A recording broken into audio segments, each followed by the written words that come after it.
ಓಂ ಶಾಂತಿ. ಇಂದಿನ ಮುರಳಿಯ ದಿನಾಂಕ 13/1/2025. ತಾತ ಮುರಳಿ ಓಂ ಶಾಂತಿ ಬಾಪ್ತಾದ ಮಧುಬಣ. ಮಧುರ ಮಕ್ಕಳೇ, ಪತೀತನಿಂದ ಪಾವನ ಮಾಡುವಂಥ ತಂದೆಯೊಂದಿಗೆ ನಮ್ಮದು ಬಹಳ ಬಹಳ ಪ್ರೀತಿ ಇರಬೇಕು. ಬೆಳಗ್ಗೆ ಬೆಳಗ್ಗೆ ಎದ್ದು ಮೊಟ್ಟ ಮೊದಲು ಹೇಳಿರಿ, ಶಿವಬಾಬಾ ಗುಡ್ ಮಾರ್ನಿಂಗ್. ಪ್ರಶ್ನೆ: ಅಕ್ಯುರೇಟ್ ನೆನಪಿಗಾಗಿ ಯಾವ ಧಾರಣೆಗಳಿರಬೇಕು? ಅಕ್ಯುರೇಟ್ ನೆನಪಿರುವವರ ಲಕ್ಷಣಗಳೇನಾಗಿರುತ್ತವೆ?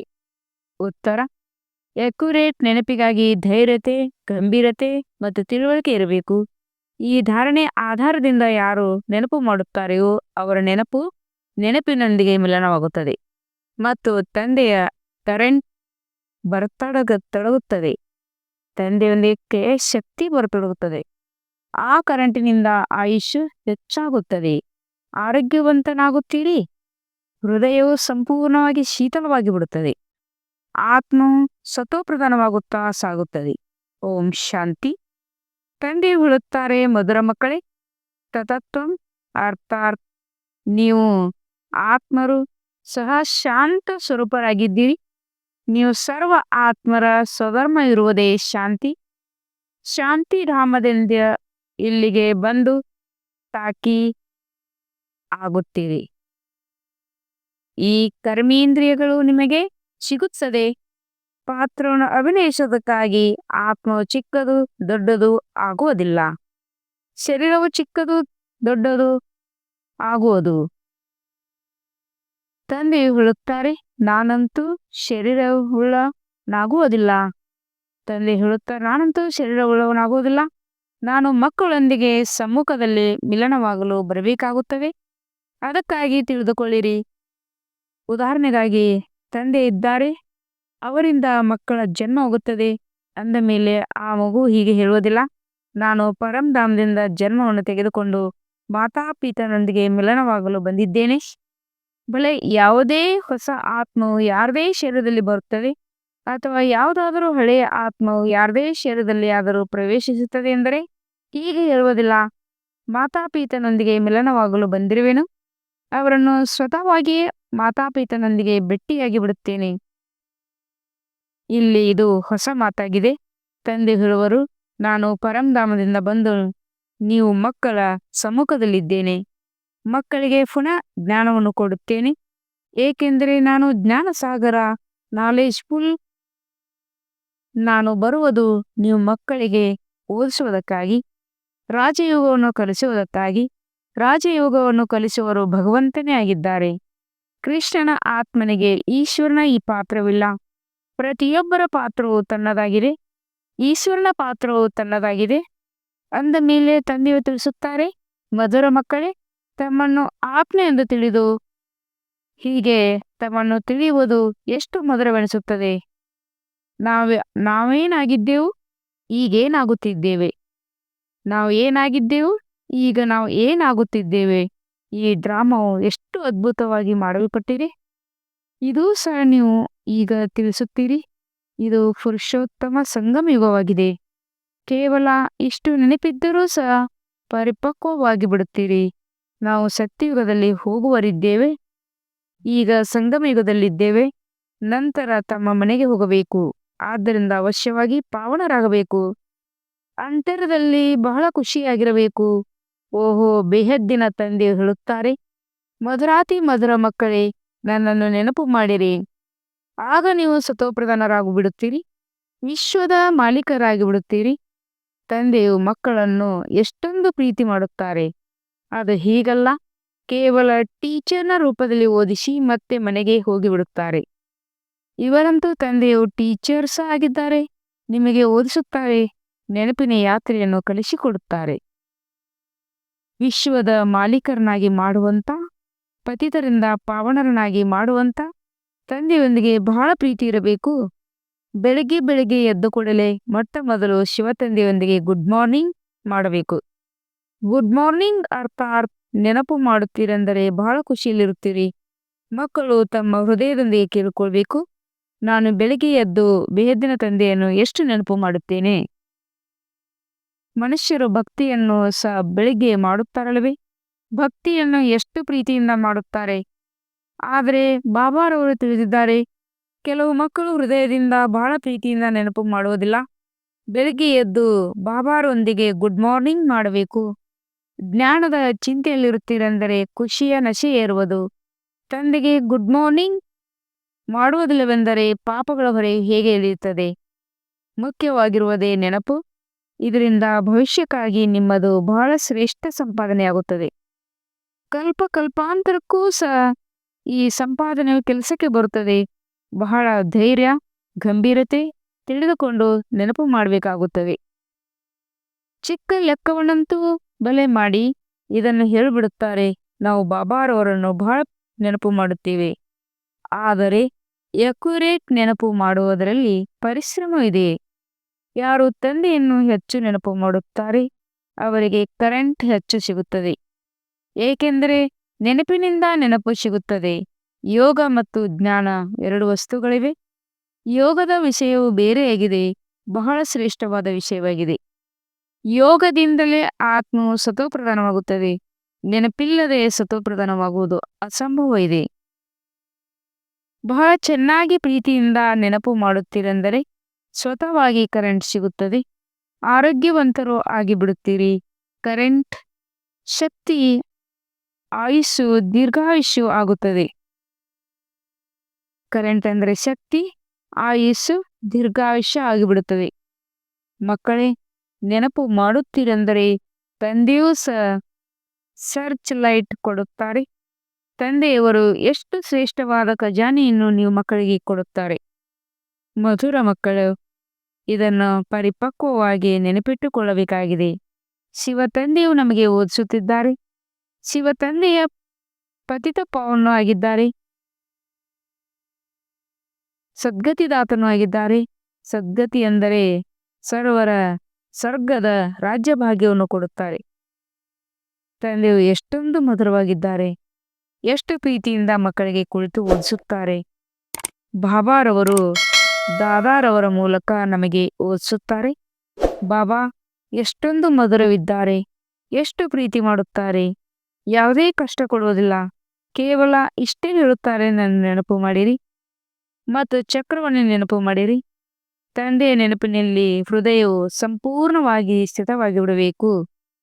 ಒಬ್ಬ ತಂದೆಯದೇ ನೆನಪು ಸತಾಯಿಸಬೇಕಾಗಿದೆ, ಏಕೆಂದರೆ ತಂದೆಯಿಂದ ಎಷ್ಟು ಶ್ರೇಷ್ಠವಾದ ಆಸ್ತಿ ಸಿಗುತ್ತದೆ. ತಮ್ಮನ್ನು ನೋಡಿಕೊಳ್ಳಬೇಕು. ನಮ್ಮದು ತಂದೆಯ ಜೊತೆ ಎಷ್ಟು ಪ್ರೀತಿ ಇದೆ, ಎಲ್ಲಿವರೆಗೆ ನಮ್ಮಲ್ಲಿ ದೈವಿ ಗುಣಗಳಿವೆ. ಏಕೆಂದರೆ ನೀವು ಮಕ್ಕಳಿಗೆ ಮುಳ್ಳುಗಳಿಂದ ಹೂವುಗಳಾಗುತ್ತಿದ್ದೀರಿ. ಎಷ್ಟೆಷ್ಟು ಯೋಗದಲ್ಲಿರುತ್ತೀರಿ ಅಷ್ಟು ಮುಳ್ಳುಗಳಿಂದ ಹೂವು ಸತೋಪ್ರಧಾನರಾಗಿ ಬಿಡುತ್ತೀರಿ. ಹೂವಾಗಿ ಬಿಡುತ್ತೀರೆಂದರೆ ನಂತರ ಎಲ್ಲಿರಲು ಸಾಧ್ಯವಿಲ್ಲ. ಹೂಗಳ ಉದ್ಯಾನವಿರುವುದೇ ಸ್ವರ್ಗ. ಯಾರು ಬಹಳ ಮುಳ್ಳುಗಳನ್ನು ಹೂಗಳನ್ನಾಗಿ ಮಾಡುತ್ತಾರೆಯೋ ಅವರನ್ನೇ ಸತ್ಯ ಸುಗಂಧಭರಿತ ಹೂ ಎಂದು ಹೇಳುತ್ತಾರೆ. ಅವರೆಂದಿಗೂ ಯಾರಿಗೂ ಮುಳ್ಳುಗಳನ್ನು ಚುಚ್ಚುವುದಿಲ್ಲ. ಕ್ರೋಧವು ಸಹ ದೊಡ್ಡ ಮುಳ್ಳು ಆಗಿಬಿಟ್ಟಿದೆ, ಅನೇಕರಿಗೆ ದುಃಖವನ್ನು ಕೊಡುತ್ತದೆ. ಈಗ ನೀವು ಮಕ್ಕಳು ಮುಳ್ಳುಗಳ ಪ್ರಪಂಚದಿಂದ ದಡದಲ್ಲಿ ಬಂದುಬಿಟ್ಟಿರಿ. ನೀವಿದ್ದೀರಿ ಸಂಗಮಿಗದಲ್ಲಿದ್ದೀರಿ. ಹೇಗೆ ಮಾಲಿಯು ಹೂಗಳನ್ನು ಬೇರೆ ಪಾತ್ರೆಯಲ್ಲಿ ದಡದಲ್ಲಿ ಬಂದು ಬಿಟ್ಟಿದ್ದೀರಿ. ಈಗ ನೀವು ಮಕ್ಕಳು ಮುಳ್ಳುಗಳ ಪ್ರಪಂಚದಿಂದ ದಡದಲ್ಲಿ ಬಂದು ಬಿಟ್ಟಿದ್ದೀರಿ. ನೀವಿದ್ದೀರಿ ಸಂಗಮಿಗದಲ್ಲಿದ್ದೀರಿ. ಹೇಗೆ ಮಾಲಿಯು ಹೂಗಳನ್ನು ಬೇರೆ ಪಾತ್ರೆಯಲ್ಲಿ ತೆಗೆದಿಡುತ್ತಾನೆ, ಹಾಗೆಯೇ ನೀವು ಮಕ್ಕಳಿಗೆ ಸಂಗಮಯುಗಿ ಪಾತ್ರೆಯಲ್ಲಿ ಅಂದರೆ ಮಡಿಕೆ ಬೇರೆಯಾಗಿ ಬಿಟ್ಟಿದೆ. ಸಂಗಮಯುಗಿ ಪಾತ್ರೆಯಲ್ಲಿ ಬೇರೆಯಾಗಿ ಬಿಟ್ಟಿದ್ದಾರೆ. ನಂತರ ನೀವು ಹೂಗಳು ಸ್ವರ್ಗದಲ್ಲಿ ಹೊರಟು ಹೋಗುತ್ತೀರಿ. ಕಲಿಯುಗಿ ಮುಳ್ಳುಗಳು ಭಸ್ಮವಾಗಿ ಬಿಡುತ್ತದೆ. ಮಧುರ ಮಕ್ಕಳು ತಿಳಿದಿದ್ದಾರೆ, ಪಾರಲೌಕಿಕ ತಂದೆಯಿಂದ ನಮಗೆ ಅವಿನಾಶಿ ಆಸ್ತಿಯು ಸಿಗುತ್ತದೆ. ಯಾರು ಸತ್ಯವಾದ ಮಕ್ಕಳಿದ್ದಾರೆ, ಯಾರ್ದು ತಂದೆಯೊಂದಿಗೆ ಸಂಪೂರ್ಣವಾದ ಪ್ರೀತಿ ಇದೆ, ಅವರಿಗೆ ಬಹಳ ಖುಷಿ ಇರುತ್ತದೆ. ನಾವು ವಿಶ್ವದ ಮಾಲೀಕರಾಗುತ್ತೇವೆ. ಹೌದು, ಪುರುಷಾರ್ಥದಿಂದಲೇ ವಿಶ್ವದ ಮಾಲೀಕರನ್ನಾಗಿ ಮಾಡಲಾಗುತ್ತದೆ. ಕೇವಲ ಹೇಳುವುದರಿಂದಲ್ಲ, ಯಾರು ಅನನ್ಯ ಮಕ್ಕಳಿದ್ದಾರೆ ಅವರಿಗೆ ಸದಾ ಇದು ನೆನಪಿರುತ್ತದೆ. ನಾವು ನಮಗಾಗಿ ಮತ್ತೆ ಅದೇ ಸೂರ್ಯವಂಶಿ ಚಂದ್ರವಂಶಿ ರಾಜಧಾನಿಯನ್ನು ಸ್ಥಾಪನೆ ಮಾಡುತ್ತಿದ್ದೇವೆ. ತಂದೆ ಹೇಳುತ್ತಾರೆ, ಮಧುರ ಮಕ್ಕಳೇ, ನೀವು ಎಷ್ಟು ಅನೇಕರ ಕಲ್ಯಾಣವನ್ನು ಮಾಡುತ್ತೀರಿ ಅಷ್ಟೇ ನಿಮಗೆ ರಿಟರ್ನ್ ಸಿಗುತ್ತದೆ. ಅನೇಕರಿಗೆ ಮಾರ್ಗವನ್ನು ತಿಳಿಸುತ್ತೀರೆಂದರೆ ಅನೇಕರ ಆಶೀರ್ವಾದ ಸಿಗುತ್ತದೆ. ಜ್ಞಾನ ರತ್ನಗಳಿಂದ ಜೋಳಿಗೆಯನ್ನು ತುಂಬಿಕೊಂಡು ನಂತರ ದಾನ ಮಾಡಬೇಕು. ಜ್ಞಾನಸಾಗರನು ನಿಮಗೆ ರತ್ನಗಳ ತಟ್ಟೆಯನ್ನು ತುಂಬಿ ತುಂಬಿ ಕೊಡುತ್ತಾರೆ. ಅದನ್ನು ಯಾರು ಮತ್ತೆ ದಾನ ಮಾಡುತ್ತಾರೆಯೋ ಅವರೇ ಎಲ್ಲರಿಗೂ ಪ್ರಿಯವೆನಿಸುತ್ತಾರೆ. ಮಕ್ಕಳ ಅಂತರದಲ್ಲಿ ಎಷ್ಟೊಂದು ಖುಷಿಯಾಗಿರಬೇಕು. ಬುದ್ಧಿವಂತ ಮಕ್ಕಳ್ಯಾರು ಆಗಿರುತ್ತಾರೆಯೋ ಅವರು ಹೇಳುವರು, ನಾವು ತಂದೆಯಿಂದ ಸಂಪೂರ್ಣವಾಗಿ ಆಸ್ತಿಯನ್ನು ತೆಗೆದುಕೊಳ್ಳುತ್ತೇವೆ. ಒಂದು ಸಾರಿ ಹಿಡಿದುಕೊಂಡು ಬಿಡುತ್ತೇವೆ. ತಂದೆಯೊಂದಿಗೆ ಬಹಳ ಪ್ರೀತಿ ಇರುತ್ತದೆ, ಏಕೆಂದರೆ ಗೊತ್ತಿದೆ ಪ್ರಾಣ ಕೊಡುವಂತ ತಂದೆಯು ಸಿಕ್ಕಿದ್ದಾರೆ. ಇಂತಹ ಜ್ಞಾನದ ವರದಾನವನ್ನು ಕೊಡುತ್ತಾರೆ. ಅದರಿಂದ ನಾವು ಎಂಥವರಿಂದ ಎಂಥವರಾಗಿ ಬಿಡುತ್ತೇವೆ. ದಿವಾಳಿಗಳಿಂದ ಸಂಪದ್ಭರಿತವಾಗಿ ಬಿಡುತ್ತೇವೆ. ಇಷ್ಟು ಭಂಡಾರವನ್ನು ಸಂಪನ್ನ ಮಾಡಿಕೊಂಡು ಬಿಡುತ್ತೇವೆ. ತಂದೆಯನ್ನೆಷ್ಟು ನೆನಪು ಮಾಡುವಿರಿ ಅಷ್ಟು ಪ್ರೀತಿ ಇರುತ್ತದೆ, ಆಕರ್ಷಣೆಯಾಗುತ್ತದೆ. ಸೂಜಿ ಸ್ವಚ್ಛವಾಗಿರುತ್ತದೆ ಎಂದರೆ ಆಯಸ್ಕಾಂತದ ಕಡೆಗೆ ಸೆಳೆದು ಬಿಡುತ್ತದೆ ಅಲ್ಲವಾ? ತಂದೆಯ ನೆನಪಿನಿಂದ ತುಕ್ಕು ಬಿಡುತ್ತದೆ. ಒಬ್ಬ ತಂದೆಯನ್ನಲ್ಲದೆ ಮತ್ಯಾರು ನೆನಪಿಗೆ ಬರಬಾರದು. ಹೇಗೆ ಸ್ತ್ರೀಯ ಪತಿಯ ಜೊತೆ ಎಷ್ಟೊಂದು ಪ್ರೀತಿ ಇರುತ್ತದೆ. ನಿಮ್ಮದು ನಿಶ್ಚಿತಾರ್ಥವಾಗಿದೆ ಅಲ್ಲವೇ? ನಿಶ್ಚಿತಾರ್ಥ ಖುಷಿಯು ಕಡಿಮೆ ಇರುತ್ತದೆ ಏನು?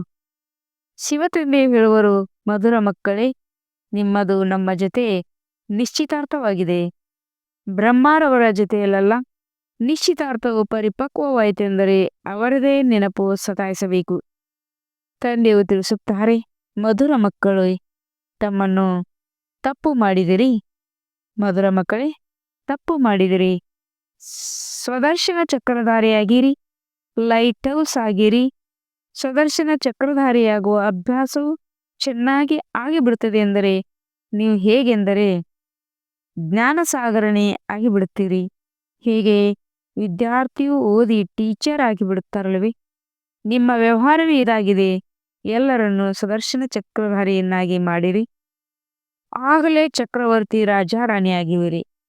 ಆದ್ದರಿಂದ ಬಾಬಾರವರ ಸದಾ ಮಕ್ಕಳೊಂದಿಗೆ ಕೇಳುತ್ತಾರೆ, ಸುದರ್ಶನ ಚಕ್ರಧಾರಿಯಾಗಿ ಕುಳಿತಿದ್ದೀರಾ?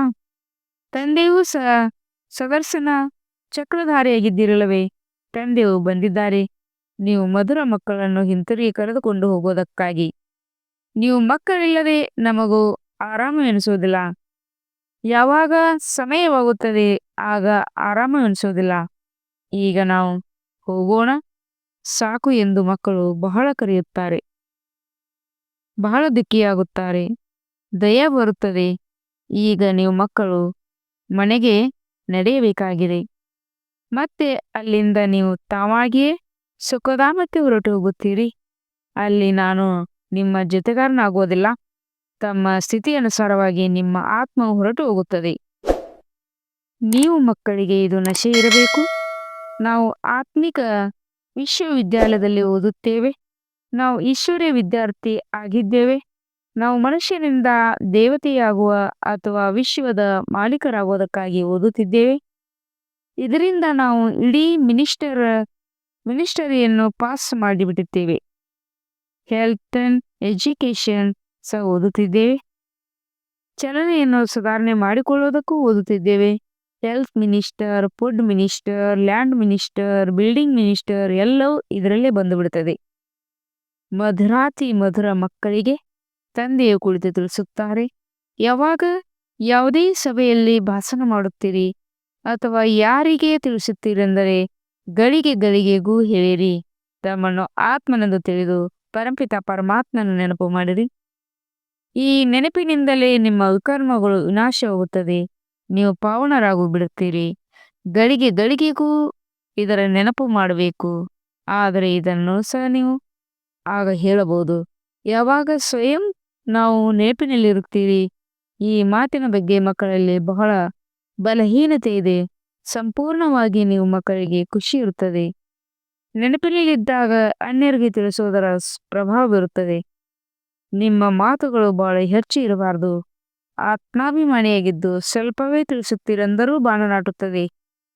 ತಂದೆ ಹೇಳುವರು, ಮಕ್ಕಳೇ, ಕಳೆದು ಹೋದುದನ್ನು ಕಳೆದು ಬಿಡಿ. ಈಗ ಮೊದಲು ತಮ್ಮನ್ನು ಸುಧಾರಣೆ ಮಾಡಿಕೊಳ್ಳಿರಿ. ಸ್ವಯಂ ನೆನಪು ಮಾಡುವುದಿಲ್ಲ, ಅನ್ಯರಿಗೆ ಹೇಳುತ್ತಿರುತ್ತೀರಿ. ಈ ಮೋಸವು ಇಲ್ಲಿ ನಡೆಯಲು ಸಾಧ್ಯವಿಲ್ಲ. ಒಳಗೆ ಅವಶ್ಯವಾಗಿ ಮನಸ್ಸು ತಿನ್ನುತ್ತಿರುತ್ತದೆ.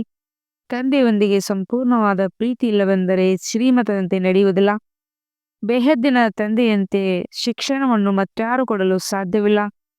ತಂದೆ ಹೇಳುತ್ತಾರೆ, ಮಧುರ ಮಕ್ಕಳೇ, ಈ ಹಳೆಯ ಪ್ರಪಂಚವನ್ನೀಗ ಮರೆತು ಬಿಡಿ. ಅಂತ್ಯದಲ್ಲಂತೂ ಇದೆಲ್ಲವನ್ನು ಮರೆಯಲೇಬೇಕಾಗುತ್ತದೆ. ಬುದ್ಧಿಯು ತಮ್ಮ ಶಾಂತಿಧಾಮ ಮತ್ತು ಸುಖಧಾಮದಲ್ಲಿ ತೊಡಗಿಬಿಡುತ್ತದೆ. ತಂದೆಯನ್ನು ನೆನಪು ಮಾಡುತ್ತಾ ಮಾಡುತ್ತಾ ತಂದೆಯ ಬಳಿ ಹೊರಟು ಹೋಗಬೇಕು. ಪತಿತ ಆತ್ಮವಂತೂ ಹೋಗಲು ಸಾಧ್ಯವಿಲ್ಲ. ಆದಿರುವುದೇ ಪಾವನ ಆತ್ಮರಮಣೆ. ಈ ಶರೀರವು 5 ತತ್ವಗಳಿಂದಾಗಿದೆ. ಅಂದ ಮೇಲೆ 5 ತತ್ವಗಳು ಇಲ್ಲಿರುವುದಕ್ಕಾಗಿ ಸೆಳೆಯುತ್ತವೆ. ಏಕೆಂದರೆ ಆತ್ಮಕ್ಕೆ ಇದು ಹೇಗೆಂದರೆ ಆಸ್ತಿಯು ತೆಗೆದುಕೊಂಡು ಬಿಡುತ್ತದೆ. ಆದ್ದರಿಂದ ಶರೀರದಲ್ಲಿ ಮಮತ್ವವಾಗಿ ಬಿಟ್ಟಿದೆ. ಈಗ ಇದು ನನ್ನ ಮನೆಯಾಗಿದೆ, ಇದರೊಂದಿಗಿನ ಮಮತ್ವವನ್ನು ತೆಗೆದು ಬಿಡಬೇಕು. ಅಲ್ಲಂತೂ ಈ 5 ತತ್ವಗಳಿರುವುದೇ ಇಲ್ಲ. ಸತ್ಯಯುಗದಲ್ಲಿಯೂ ಶರೀರವು ಯೋಗ ಬಲದಿಂದ ಇರುತ್ತದೆ. ಸತೋಪ್ರಧಾನ ಪ್ರಕೃತಿಯಾಗಿರುತ್ತದೆ. ಆದ್ದರಿಂದ ಸೆಳೆಯುವುದಿಲ್ಲ, ದುಃಖವಾಗುವುದಿಲ್ಲ. ಇದು ಬಹಳ ಸೂಕ್ಷ್ಮವಾದ ತಿಳಿದುಕೊಳ್ಳುವ ಮಾತುಗಳಾಗಿವೆ. ಇಲ್ಲಿ 5 ತತ್ವಗಳ ಬಳವು ಆತ್ಮನನ್ನು ಸೆಳೆಯುತ್ತದೆ. ಆದ್ದರಿಂದ ಶರೀರ ಬಿಡುವ ಮನಸ್ಸಾಗುವುದಿಲ್ಲ. ಇಲ್ಲವೆಂದರೆ ಇದರಲ್ಲಿ ಇನ್ನೂ ಖುಷಿಯಾಗಬೇಕು. ಪಾವನರಾಗಿ ಶರೀರವನ್ನು ಹೀಗೆ ಬಿಡುತ್ತೇನೆ, ಹೇಗೆಂದರೆ ಬೆನ್ನಿಯಿಂದ ಕೂದಲು ತೆಗೆದಂತೆ. ಅಂದ ಮೇಲೆ ಶರೀರದೊಂದಿಗೆ ಎಲ್ಲಾ ವಸ್ತುಗಳೊಂದಿಗೆ ಮಮತ್ವವನ್ನು ಸಂಪೂರ್ಣವಾಗಿ ಸಮಾಪ್ತಿ ಮಾಡಿಬಿಡಬೇಕು. ಇದರೊಂದಿಗೆ ನಮ್ಮದೇನೂ ಸಂಬಂಧವಿಲ್ಲ. ಅಷ್ಟೇ, ನಾವು ತಂದೆಯ ಬಳಿ ಹೋಗಿಬಿಡುತ್ತೇವೆ. ಈ ಪ್ರಪಂಚದಲ್ಲಿ ನಮ್ಮ ಬ್ಯಾಗೇಜ್ಗಳನ್ನು ತಯಾರು ಮಾಡಿ ಮುಂಚಿತವಾಗಿಯೇ ಕಳಿಸಿಬಿಡುತ್ತೇವೆ. ಜೊತೆಯಲ್ಲಂತೂ ನಡೆಯಲು ಸಾಧ್ಯವಿಲ್ಲ. ಬಾಕಿ ಆತ್ಮರು ಹೋಗಬೇಕಾಗಿದೆ. ಶರೀರವನ್ನು ಇಲ್ಲೇ ಬಿಟ್ಟಿದ್ದೇವೆ. ಬಾಬಾರವರು ಹೊಸ ಶರೀರದ ಸಾಕ್ಷಾತ್ಕಾರವನ್ನು ಮಾಡಿಸಿಬಿಟ್ಟಿದ್ದಾರೆ. ವಜ್ರ ವೈಡೂರ್ಯಗಳ ಮಹಲು ಸಿಕ್ಕಿಬಿಡುತ್ತದೆ. ಇಂತಹ ಸುಖಧಾಮದಲ್ಲಿ ಹೋಗುವುದಕ್ಕಾಗಿ ಎಷ್ಟೊಂದು ಪರಿಶ್ರಮ ಪಡಬೇಕಾಗಿದೆ. ಸುಸ್ತಾಗಬಾರದು. ಹಗಲು ರಾತ್ರಿ ಬಹಳ ಸಂಪಾದನೆ ಮಾಡಬೇಕು. ಆದ್ದರಿಂದ ಬಾಬಾರವರು ಹೇಳುತ್ತಾರೆ, ನಿದ್ರೆಯನ್ನು ಗೆಲ್ಲುವರಾಗಿದ್ದು ಮಕ್ಕಳೇ, ನನ್ನೊಬ್ಬನ ನೆನಪು ಮಾಡಿರಿ ಮತ್ತು ವಿಚಾರ ಸಾಗರ ಮಂಥನ ಮಾಡಿರಿ. ಡ್ರಾಮಾದ ರಹಸ್ಯವನ್ನು ಬುದ್ಧಿಯಲ್ಲಿ ಇಟ್ಟುಕೊಳ್ಳುವುದರಿಂದ ಬುದ್ಧಿಯು ಸಂಪೂರ್ಣವಾಗಿ ಶೀತಲವಾಗಿ ಬಿಡುತ್ತದೆ. ಯಾರು ಮಹಾರಥಿ ಮಕ್ಕಳಿರುತ್ತಾರೆಯೋ ಅವರೊಂದಿಗೆ ಅಲಗಾಡುವುದಿಲ್ಲ. ಶಿವತಂದೆಯನ್ನು ನೆನಪು ಮಾಡುತ್ತೀರೆಂದರೆ ಅವರು ಅದನ್ನು ಸಂಭಾಲನೆಯೂ ಮಾಡುವರು. ತಂದೆಯು, ನೀವು ಮಕ್ಕಳನ್ನು ದುಃಖದಿಂದ ಬಿಡಿಸಿ ಶಾಂತಿಯ ದಾನವನ್ನು ಕೊಡಿರಿ. ತಂದೆಯು ನೀವು ಮಕ್ಕಳನ್ನು ದುಃಖದಿಂದ ಬಿಡಿಸಿ ಶಾಂತಿಯ ದಾನವನ್ನು ಕೊಡುವರು. ನೀವು ಸಹ ಶಾಂತಿಯ ದಾನವನ್ನು ಕೊಡಬೇಕು. ನಿಮ್ಮ ಈ ಬೇಹದ್ದಿನ ಶಾಂತಿ ಅರ್ಥಾತ್ ಯೋಗ ಬಲವು ಅನ್ಯರನ್ನು ಸಂಪೂರ್ಣವಾಗಿ ಶಾಂತಿಗೊಳಿಸಿಬಿಡುತ್ತದೆ. ತಕ್ಷಣದಲ್ಲಿ ಗೊತ್ತಾಗಿಬಿಡುತ್ತದೆ ಇದು ನಮ್ಮ ಮನೆ ಅಥವಾ ಇಲ್ಲವೇ ಎಂದು. ಆತ್ಮನಿಗೆ ತಕ್ಷಣದಲ್ಲಿ ಆಕರ್ಷಣೆಯಾಗುತ್ತದೆ, ಇವರು ನಮ್ಮ ಬಾಬಾ ಆಗಿದ್ದಾರೆ. ನಾಡಿಯನ್ನು ನೋಡಬೇಕಾಗುತ್ತದೆ. ತಂದೆಯ ನೆನಪಿನಲ್ಲಿದ್ದು ನಂತರ ನೋಡಿರಿ. ಈ ತತ್ವವು, ಈ ಆತ್ಮವು ನಮ್ಮ ಕುಲದ್ದಾಗಿದೆ. ಒಂದು ವೇಳೆ ಆಗಿದ್ದರೆ ಒಂದು ಸಾರಿಗೆ ಶಾಂತವಾಗಿ ಬಿಡುತ್ತದೆ. ಯಾರು ಈ ಕುಲದವರಾಗಿರುತ್ತಾರೆಯೋ ಅವರಿಗೆ ಈ ಮಾತುಗಳಲ್ಲಿ ರುಚಿ ಉಂಟಾಗುತ್ತದೆ. ಮಕ್ಕಳು ನೆನಪು ಮಾಡುತ್ತಾರೆಂದರೆ ತಂದೆಯೂ ಸಹ ಪ್ರೀತಿ ಮಾಡುವರು. ಆತ್ಮನನ್ನು ಪ್ರೀತಿ ಮಾಡಲಾಗುತ್ತದೆ. ಇದೂ ಸಹ ಗೊತ್ತಿದೆ. ಯಾರು ಬಹಳ ಭಕ್ತಿ ಮಾಡಿದ್ದಾರೆಯೋ ಅವರೇ ಹೆಚ್ಚು ಓದುತ್ತಾರೆ. ಅವರು ಚಹರೆಯಿಂದ ತಿಳಿದು ಬರುತ್ತದೆ ತಂದೆಯಲ್ಲಿ ಎಷ್ಟು ಪ್ರೀತಿ ಇದೆ. ಆತ್ಮವು ತಂದೆಯನ್ನು ನೋಡುತ್ತದೆ. ತಂದೆಯು ನಾವು ಆತ್ಮರಿಗೆ ಓದಿಸುತ್ತಿದ್ದಾರೆ. ತಂದೆಯೂ ಸಹ ತಿಳಿಸುತ್ತಾರೆ, ನಾವು ಇಷ್ಟು ಚಿಕ್ಕ ಬಿಂದು ಆತ್ಮರಿಗೆ ಓದಿಸುತ್ತಿದ್ದೇನೆ. ಮುಂದೆ ನಡೆದಂತೆ ನಿಮ್ಮ ಈ ಸ್ಥಿತಿಯು ತಯಾರಾಗಿ ಬಿಡುತ್ತದೆ. ತಿಳಿಯುತ್ತೀರಿ. ನಾವು ಸಹೋದರ ಸಹೋದರನಿಗೆ ಓದಿಸುತ್ತೇವೆ. ಮುಖವು ಸಹೋದರಿಯಾಗಿದ್ದರೂ ದೃಷ್ಟಿಯು ಆತ್ಮದ ಕಡೆಗೆ ಹೋಗಲಿ. ಶರೀರದ ಮೇಲೆ ದೃಷ್ಟಿಯು ಹೋಗಬಾರದು, ಹೋಗಲೇಬಾರದು. ಇದರಲ್ಲಿ ಬಹಳ ಪರಿಶ್ರಮವಿದೆ. ಇದು ಬಹಳ ಸೂಕ್ಷ್ಮವಾದ ಮಾತಾಗಿದೆ. ಬಹಳ ಶ್ರೇಷ್ಠವಾದ ವಿದ್ಯೆಯಾಗಿದೆ. ತೂಕ ಮಾಡಿದರೆ ಈ ವಿದ್ಯೆಯ ಕಡೆ ಬಹಳ ಭಾರವಾಗಿ ಬಿಡುತ್ತದೆ. ಒಳ್ಳೆಯದು. ಮಧುರಾತಿ ಮಧುರ ಅಗಲಿ ಮರಳಿ ಸಿಕ್ಕಿರುವ ಮಕ್ಕಳ ಪ್ರತಿ ಮಾಪೀತ ಬಾಪ್ತದರವರ ನೆನಪು ಪ್ರೀತಿ ಹಾಗೂ ಸುಪ್ರಭಾತ. ಆತ್ಮಿಕ ತಂದೆಯ ಆತ್ಮಿಕ ಮಕ್ಕಳಿಗೆ ನಮಸ್ತೆ. हम रूहानी बच्चों की रूहानी बाप दादा को याद प्यार और गुड मॉर्निंग और नमस्ते नमस्ते नमस्ते. शुक्रिया बाबा शुक्रिया, ವಹ ಬಾಬಾ ವಹ. ಧಾರಣೆಗಾಗಿ ಮುಖ್ಯ ಸಾರ: ತಮ್ಮ ಜೋಳಿಗೆಯನ್ನು ಜ್ಞಾನ ರತ್ನಗಳಿಂದ ತುಂಬಿಕೊಂಡು ನಂತರ ದಾನವನ್ನು ಮಾಡಬೇಕಾಗಿದೆ. ಯಾರು ದಾನ ಮಾಡುವರು ಅವರು ಎಲ್ಲರಿಗೂ ಪ್ರಿಯವೆನಿಸುತ್ತಾರೆ. ಅವರಿಗೆ ಅಪಾರ ಖುಷಿ ಇರುತ್ತದೆ. 2ನೇ ಪಾಯಿಂಟ್: ಪ್ರಾಣದಾನ ಕೊಡುವಂತ ತಂದೆಯನ್ನು ಬಹಳ ಪ್ರೀತಿಯಿಂದ ನೆನಪು ಮಾಡುತ್ತಾ ಎಲ್ಲರಿಗೂ ಶಾಂತಿಯ ದಾನವನ್ನು ಕೊಡಬೇಕಾಗಿದೆ. ಸುದರ್ಶನ ಚಕ್ರವನ್ನು ತಿರುಗಿಸುತ್ತಾ ಜ್ಞಾನದ ಸಾಗರನಾಗಬೇಕಾಗಿದೆ. ವರದಾನ: ಅಥಕ್ ವಾಕ ಶರೀರದ ಮೂಲಕ ಸೇವೆಯನ್ನು ಮಾಡುವವರು ಕರ್ಮಬಂಧನ ಮುಕ್ತ ಡಬಲ್ ಲೈಟ್ ಭವ. ಹೇಗೆ ಸ್ಥೂಲ ಶರೀರದ ಮೂಲಕ ಸಾಕಾರಿ ಈಶ್ವರಿಯ ಸೇವೆಯಲ್ಲಿ ಬಿಜಿಯಾಗಿರುತ್ತೀರಿ, ಅಷ್ಟು ತಮ್ಮ ಆಕಾರಿ ಶರೀರದ ಮೂಲಕ ಅಥಕ್ವಾಕ ಸೇವೆಯು ಜೊತೆ ಜೊತೆ ಮಾಡಲೇಬೇಕು.